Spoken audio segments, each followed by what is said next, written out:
Hello guys, कैसे हैं आप सब लोग। मैं हूं आसिफ और आपके लिए लेके आए फिर से एक नई वीडियो।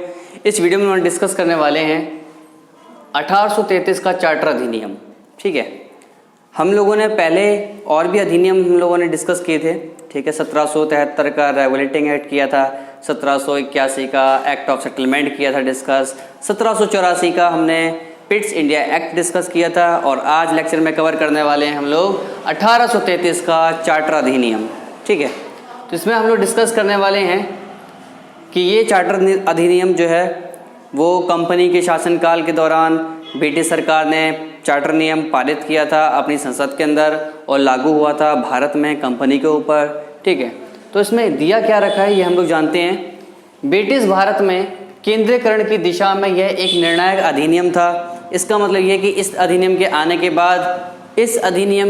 के बाद हुआ क्या, इस अधिनियम के आने के बाद जो ब्रिटिश सरकार थी उसने अपने केंद्रीकरण यानी कि उसने केंद्रीकरण की अपनी यहाँ पे नींव रखी। ठीक है, इस अधिनियम में था क्या, इसकी क्या मुख्य विशेषताएं हैं, आइए चलिए डिस्कस करते हैं इस अधिनियम की विशेषताएं। क्या विशेषताएं इस अधिनियम की? इस अधिनियम के द्वारा बंगाल के गवर्नर जनरल को भारत का गवर्नर जनरल कहा जाने लगा। यानी कि जो सबसे पहले जो बंगाल के गवर्नर जनरल थे वो थे हमारे वॉरेन हेस्टिंग।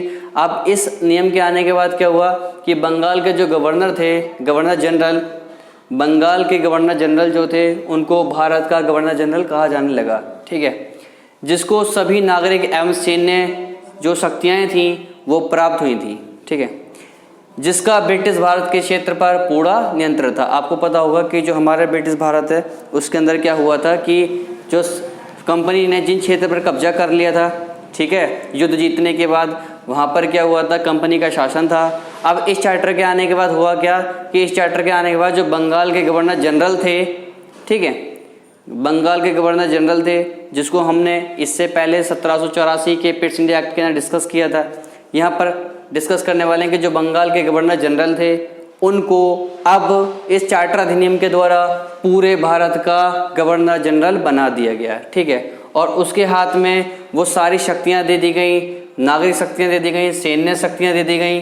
ठीक है, यानी उसको बहुत सारी पावर दे दी गई, जिसका ब्रिटिश भारत क्षेत्र पर पूरा नियंत्रण था। यानी कि जिस क्षेत्र पर ब्रिटिश ने राज कर रखा था, कब्जा कर लिया था, उस पर अब इस अधिनियम के द्वारा पूरे भारत पे कब्जा, यानी पूरे भारत पे जितना जहाँ क्षेत्र पे कब्जा किया था ब्रिटिश लोगों ने, वहाँ पर अब उनका अधिकार होगा, जिनका मुख्य कौन होगा, भारत का गवर्नर जनरल।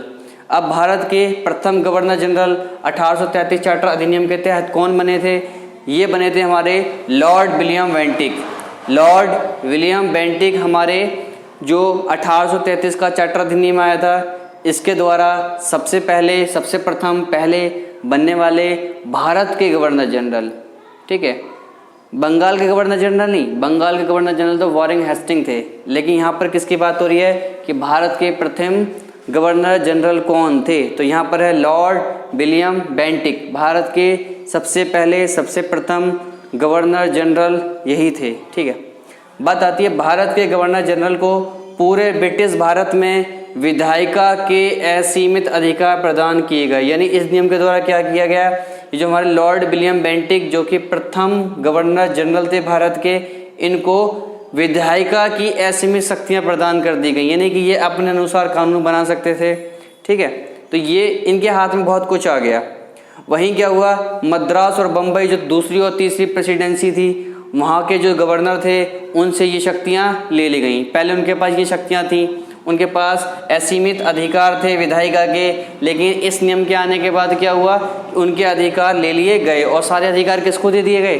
सारे अधिकार हमारे दे दिए गए भारत के गवर्नर जनरल को दे दिए गए। मद्रास बम्बई के जो गवर्नर थे उनकी जो प्रेसिडेंसी थी उसके पास जो अधिकार थे विधायिका के, वो सारे अधिकार वंचित कर दिए गए, यानी ले लिए गए। ठीक है, बात आती है नियामक कानून क्या होता है, एक्ट एवं अधिनियम क्या होता है। नियामक कानून वह कानून होते थे जो पहले बनाए गए कानून को नियामक कानून कहा जाने लगा। यानी जो पहले कानून बनाए गए थे उनको क्या कहा जाने लगा, नियामक कानून कहा जाने लगा। लेकिन इस चार्टर अधिनियम के आने के बाद जो बाकी अधिनियम आए, यानी कि जो बाकी कानून आए, नए बनाए गए कानून जो थे उनको एक्ट या अधिनियम कहा जाने लगा। ठीक है, इसके बाद होने क्या लगा कि जो पुराने अधिनियम थे उनको नियामक कानून कहने लगे, और जो इस 1833 के चार्टर अधिनियम के बाद जो नियम आए, हमारे कानून जो बने, उनको एक्ट या अधिनियम कहने लगे। ठीक है, ये तो रहा इसकी बात। उसके बाद करते हैं ईस्ट इंडिया कंपनी के व्यापारिक कार्यों को इस अधिनियम द्वारा समाप्त कर दिया गया। यानी कि ये कानून जब लागू हुआ तो उसमें क्या हुआ कि जो ईस्ट इंडिया कंपनी के अधिकार थे यहाँ भारत क्षेत्र में, उनको क्या कर दिया, कंपनी के पहले कार्यों तक उनको जो व्यापारिक कार्य थे वहाँ तक सीमित किया गया था।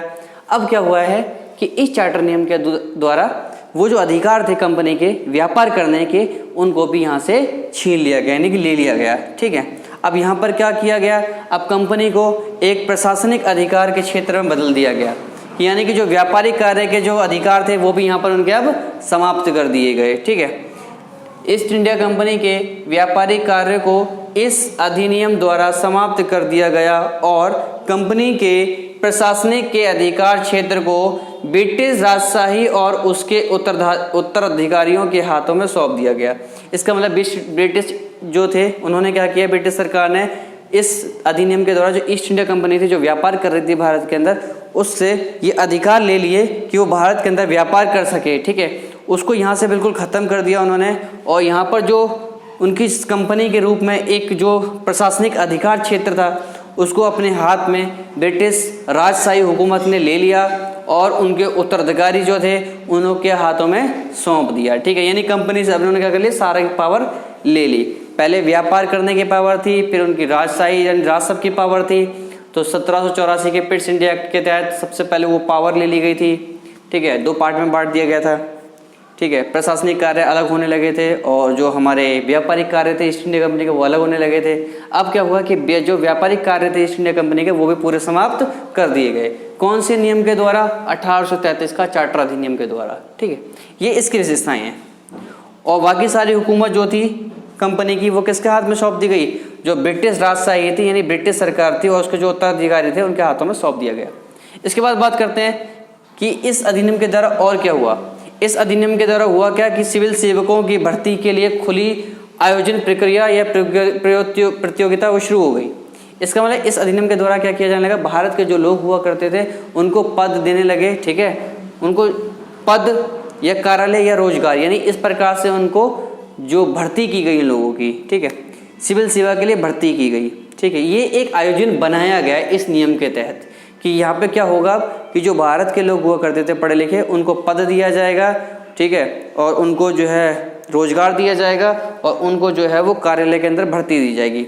लेकिन हुआ क्या, बाद में ये कोशिश की गई थी इनके द्वारा, लेकिन बाद में हुआ क्या कि ये जो कोर्ट ऑफ डायरेक्टर थे कंपनी के, कोर्ट ऑफ डायरेक्टर जिसको हम लोग पहले डिस्कस कर चुके हैं कि कोर्ट ऑफ डायरेक्टर कौन होते हैं, उन्होंने क्या किया, इस सिविल सेवा में भारत के लोगों की जो भर्ती थी, ठीक है, इसका चयन था, इसका विरोध किया और उन्होंने कहा कि भारत के जो लोग हैं, ठीक है, उनका हमारे प्रशासनिक कार्यों में हस्तक्षेप करना सही नहीं है, उनको पद देना, स्थान देना या रोजगार देना सही नहीं है। तो कोर्ट ऑफ डायरेक्टर ने इसका विरोध किया। फिर क्या किया गया, इस अधिनियम के अंदर इस प्रावधान को समाप्त कर दिया गया कि यहाँ पर जो है भारतीय लोगों की भर्ती अभी सिविल सेवा में नहीं होगी। इसको फिर बाद में बंद कर दिया गया, यानी इस प्रावधान को खत्म कर दिया गया। ठीक है, इसके बाद हम लोग 18 बस ये हुआ। ठीक है, एक बार इसको फिर से रिव्यू ले लेते हैं। 1833 का चार्टर अधिनियम ब्रिटिश भारत में केंद्रीकरण की दिशा में यह एक निर्णायक अधिनियम था। ठीक है, बहुत महत्वपूर्ण अधिनियम था ये। इसकी विशेषताएं क्या थी कि इस अधिनियम के द्वारा बंगाल के गवर्नर जनरल को भारत का गवर्नर जनरल कहा जाने लगा, जिसको सभी नागरिक एवं सैन्य शक्तियां प्राप्त हुई थी। ठीक है, इनके हाथ में बहुत सारी शक्तियां आ गई, जिसका ब्रिटिश भारत के क्षेत्र पर पूर्ण नियंत्रण हो गया था। ठीक है, पूरे भारत पर जहां पर ब्रिटिशों ने अपना राजसभा बना रखा था।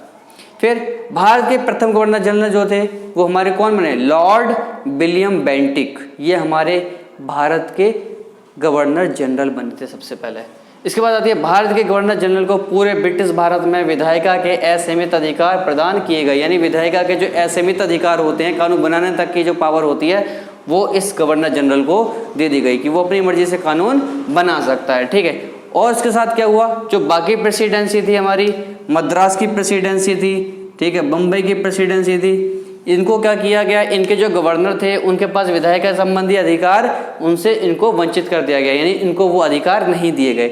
सारे विधायिका के अधिकार भारत के गवर्नर जनरल के हाथों में सौंप दिए गए, यानी दे दिए गए उनको ये अधिकार कि वो अपने अनुसार अपने कानून बना सकते हैं।